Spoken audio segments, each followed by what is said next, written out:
Hello everyone, welcome back to another new video, and you probably realized I'm really out of idea and time lately, so this study may be a bit easy for some. Anyways, in the following position, white is up a rook and a knight for 2 pawns, but one is about to turn everything around. You probably are thinking, white can just play knight to e4 check to fork the king and the pawn on d2, but what do you have against after black surprisingly abandons the pawn, in order to attack white's rook? But wait, white's rook can sacrifice on d4, when white is up a full piece with a pawn still on the board, right?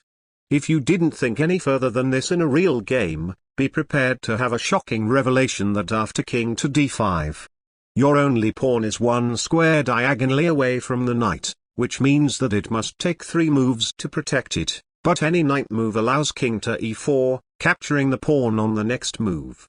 After a move like king to b4, king to e6 comes, and this king will capture f4 in the next 2 moves.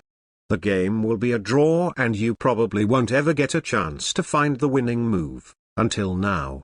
Going back to the second move, you might have noticed that the king on the a-file is taking away several key squares from the enemy king.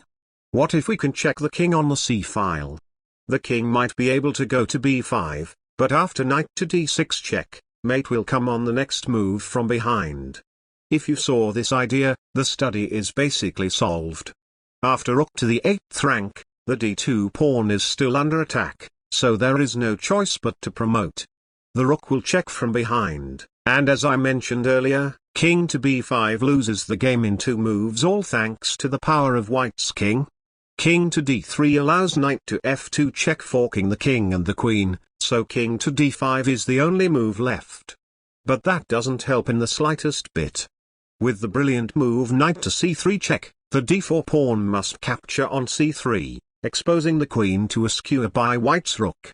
After king to e4 rook takes queen, black does manage to capture white's last pawn, but the advantage of a rook is enough to win without any pawns needed. So yeah, now you can solve another easy 2800 rated chess puzzle. If you want to see more brilliant chess studies like this, be sure to like and subscribe for more, and I will see you all in my next video. Goodbye.